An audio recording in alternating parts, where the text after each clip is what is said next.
इथे प्रत्येक मुलाच्या मर्यादा नाहीशा होतात.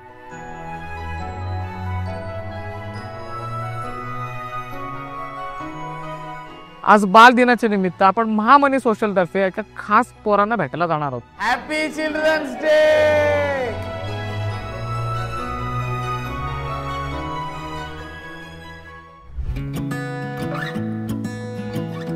कधी कधी एका संस्थेचा संघर्ष काही पोरांचं भविष्य उजळतो, जसं की हे मुक्तांगण. महाडमध्ये चालू झालेली हीच मुक्तांगण शाळा आज बरेच मुलांची आधारस्थान आहे. आणि याच मुक्तांगण शाळेला चालू केलं मंजुषा साबळे ताई यांनी. चला तर मग जाणून घ्या मंजुषा साबळे यांनी नेमकं पैशाचं गणित मांडलं कसं. मी तुमचा आतुर पाटील, स्वागत आहे तुमचं महामनी सोशलच्या गोष्ट पैशांची या सिरीज मध्ये.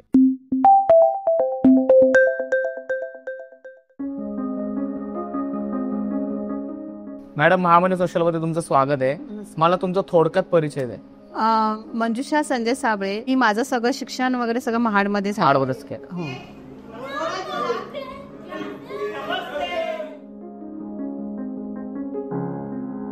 हा प्रवास तिथनं चालू कसा झाला? हा प्रवास चालू कसा झाला म्हणजे माझे मिस्टर ऑफ झाले. माझ्या मिस्टरना 6 महिने झाल्यावर मी हा डिसिजन घेतला की माझ्या मुलीचं कसं काय होणार. हा मला पहिला प्रश्न, कारण माझी मुलगी दिव्यांग आहे. मला पहिला प्रश्न आला की ह्या मुलीचं कसं करायचं. बरोबर. तेव्हा मी 6 महिने फक्त घरात थांबले आणि 6 महिन्यानंतर मी माझ्या मुलीला पोलादपूर टू माणगाव मध्ये एक शाळा होती, तिथे रोज अपडाऊन करायची त्या शाळेत.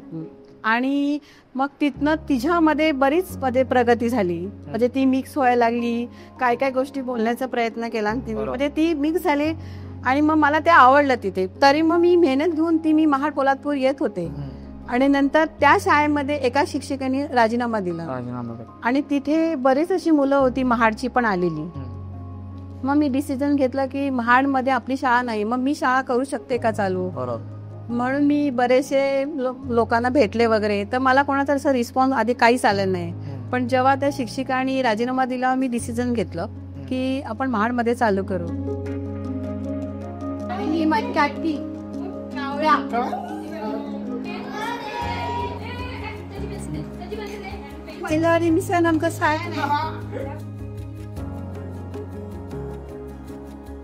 शाळा सुरू झाल्यानंतर तुम्हाला असं कधी वाटलं की आपण जे करतो ते एकदम प्रॉपर आहे? मी जेव्हा पहिल्यांदाच किशोरभाई धाऱ्याची भेट घेतली, ज्यांनी मला ते सहकार्य केलं. म्हणजे त्यांनी पहिली मला लगेच गाडीत बसवली आणि त्यांची सगळ्या शाळा दाखवल्या. आणि त्यातले त्यांनी मला सांगितलं की तुम्हाला कुठली शाळा आवडेल.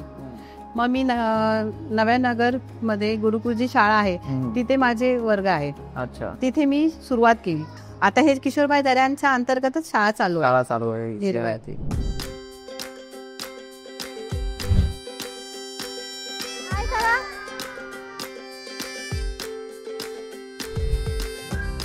आपण आता एक छोटासा गेम खेळणार आहोत. ही किती रुपयाची नोट आहे माहितीये का तुम्हाला? ही किती रुपयाची नोट माहितीये का? 20 रुपयाची नोट आहे.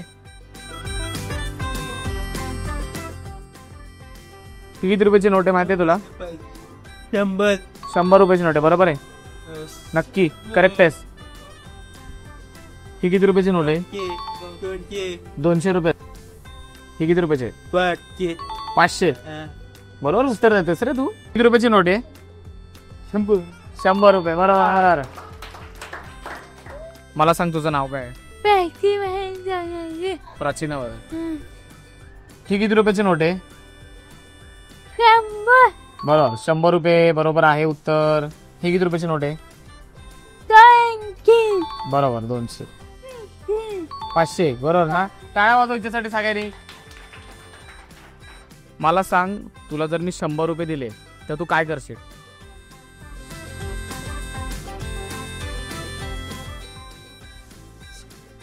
चॉकलेट घेईन दादा. चॉकलेट घेशील 100 रुपयाचं? चॉकलेट घेशील तू बस. चॉकलेट. मला सांग तुझं नाव काय? पिझ्झा. तुला जर मी 100 रुपये दिले तर तू काय करशील?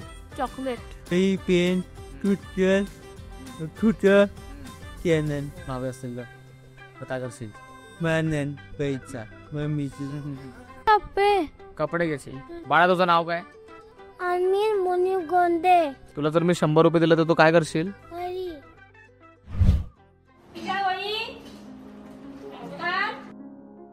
मुक्तांगण जेव्हा आपण शाळा चालू केली तेव्हा मग फायनान्शियल क्रायसिस काय आले तुमच्यावर?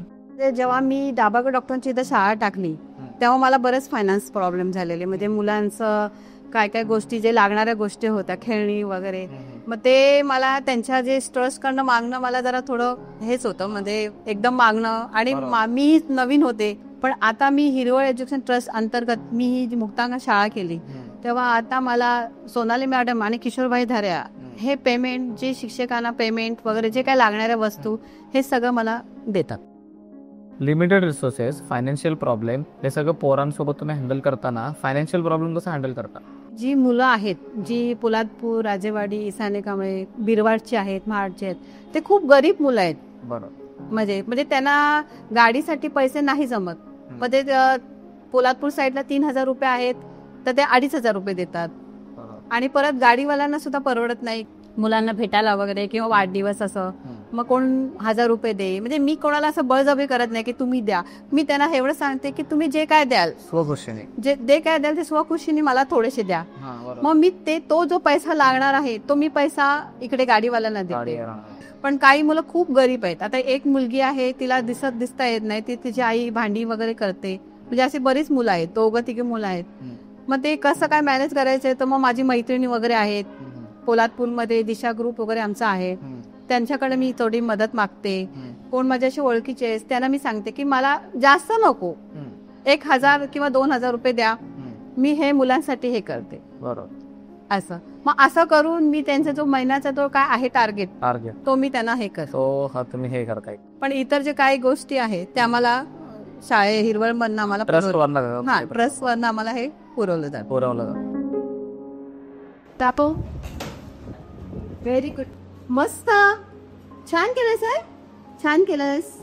शाळा खोलायचा निर्णय घेतला तेव्हा मग काय लोन काढलं का मग सेव्हिंग होतं आपल्या? नाही, मी लोन वगैरे नाही काढलं, पण मी सेव्हिंग जी काय थोडीफार होती ती मी मुलांसाठी हे केली. पहिल्या महिन्यातल्या गरजा आणि खर्च कसं मॅनेज केलं तुम्ही? बरेच जी लोक आहेत मोठी मोठी, त्यांना आधी जेव्हा भेटले की मी असं टाकणार आहे तेव्हा मला दाभागड डॉक्टरांनी पार्किंग मध्ये 5,000 रुपये सांगितले. पण मग ते मला ते शक्यच नव्हतं. पेमेंट, मावशींचं पेमेंट, हे 5,000 रुपये. नंतर मग ते लादूला जी आहेत जे दुकानवाले, महावीरवाले, त्यांनी मग नंतर सहकार्य करून मग त्यांनी आमचं पेमेंट नाही घेतलं. म्हणजे त्याच्यासाठी नंतर मग मी खूप सर्वे वगैरे खूप केला, मुलांसाठी खूप सर्वे वगैरे केला. म्हणजे काही तयार नव्हते शाळेत टाकणं. मी प्रत्येकाच्या घरोघर जाऊन त्या आई वडिलांना भेटून मुलं कसं काय हे वगैरे हे करून मग त्यांची मिनिमम जी फी येत होती त्या फी मध्ये मी काही गोष्टी मॅनेज केल्या. जेव्हा सुरुवातीला एकच डिसिजन घेतला की शाळा टाकायची. माझ्या डोक्यात एकच की ह्या मुलांचं कसं भलं होईल ना, हा माझा पहिला प्रश्न होता.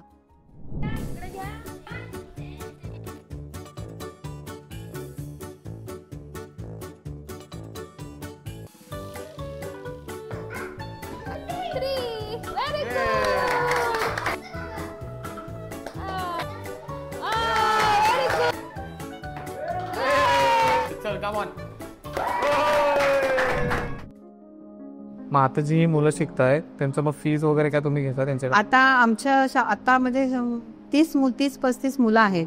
मग ते आम्ही प्रत्येक मुलांकडे आम्ही फी घेतो आणि मग ते आम्ही ट्रस्टना देतो. आणि मग ते ट्रस्ट थोडीफार त्याच्यात हे करून आमच्या जे शिक्षकांचे वगैरे जे आहेत पेमेंट ते आम्हाला देतात. फी मधनं पण होतात आणि थोडेफार ते पण टाकतात वगैरे. कारण आम्ही जास्त काय फी घेत नाही, कारण काही पालकांची परिस्थिती नाही. बरोबर. आर्थिक अडचणी जेव्हा तुम्हाला आल्या तेव्हा तुम्हाला कधी असं थांबावंसं वाटलं? जेव्हा मी सुरुवातीला डॉक्टर दाभोळकर डॉक्टरांची ते शाळा चालू केली आणि ती काही कारणास्तव बंद झाली, त्यामुळे असं वाटलं की मी एवढं करूनही आज ही शाळा त्या लोकांनी म्हणजे बंद केली. तेव्हा वाटलेलं की आता शांत बसावा. पण जे 10 मुलांची जी प्रगती झाली ती बघून मन नुसतं हे होत होतं माझं की नाही, म्हणजे काहीतरी करायला पाहिजे. तो सगळा विचार करून मी पुढचं पाऊल टाकलं. मग मागे वळून जेव्हा तुम्ही बघता तेव्हा फायनान्शियल प्रॉब्लेमने मुक्तांगण शाळेला नेमकं काय शिकवलं? जेव्हा मी सुरुवातीला शाळा चालू केली त्यामुळे थोडे मला प्रॉब्लेम आलेले, पण आता हिरवळ एज्युकेशन ट्रस्ट मधनं मला बरेचसे जे फायनान्सचे प्रॉब्लेम आहेत ते आता काही नाहीयेत. काहीच पण जे इतर जे काय आहेत आता प्रॉब्लेम गाडी बिडीचे आहेत हा. ठीक आहे, थोडेफार मी मॅनेज मॅनेज करता.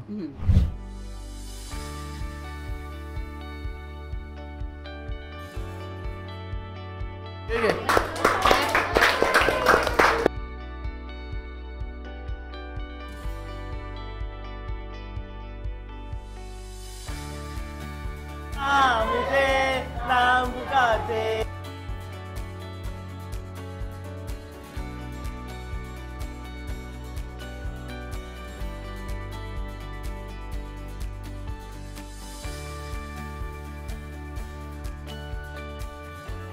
शाळेच्या ज्या वाढत्या गरजांसाठी तुमचं पुढं फायनान्शियल स्ट्रॅटेजी काय असेल? आमचं असेल म्हणजे आता मला जे 18 वर्षाच्या पुढे मुलं आहेत त्यांचं मला प्रशिक्षण चालू करायचं. प्रशिक्षण म्हणजे नेमकं काय? प्रशिक्षण म्हणजे जी मोठी मुलं आहेत ते आता जे पालकांना मोठ्या मुलांचा प्रश्न पडला की पुढं मुलांचं काय, बरोबर, मुलं पुढे काय, कारण नुसतं शाळेत येणं मग ते अभ्यास करणं मग ते पुढं साहजिकच आहे. 18 आणि आता खूप मोठी मोठी मुलं आहेत आमच्या शाळेमध्ये, तर आता पुढं काय, तर आता आमच्या शाळेचं मान्यताचं आम्ही दिलेलं आहे पुण्याला, तर ते मान्यताचं आमचं झालं की आम्ही ह्या मुलांसाठी मेणबत्त्या परत उदबत्ती जे काय आहे मुलांचं एक व्यवसाय चालू करणार. त्या व्यवसायामध्ये जे काय होईल ते आम्ही मुलांना देणार. मोठे होऊन तुम्ही काय बनणार आहात? कंपनीत जॉबला लागतात, बँकेत बँकेत जॉबला लागतात, इंजिनियर बनणार आहेस?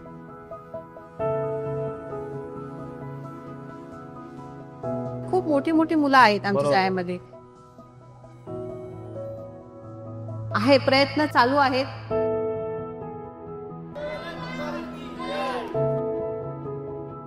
आता तुम्ही बघितलंच या छोट्याशा हातामध्ये कितीतरी शक्यता आणि कितीतरी स्वप्न दडलेले आहेत, आणि ही सगळी स्वप्न उभं करण्यासाठी आपला सगळा वेळ, माया आणि मन ओतणारा त्या म्हणजे आपल्या मंजुषा ताई साबळे यांना खरंच मनापासून सलाम.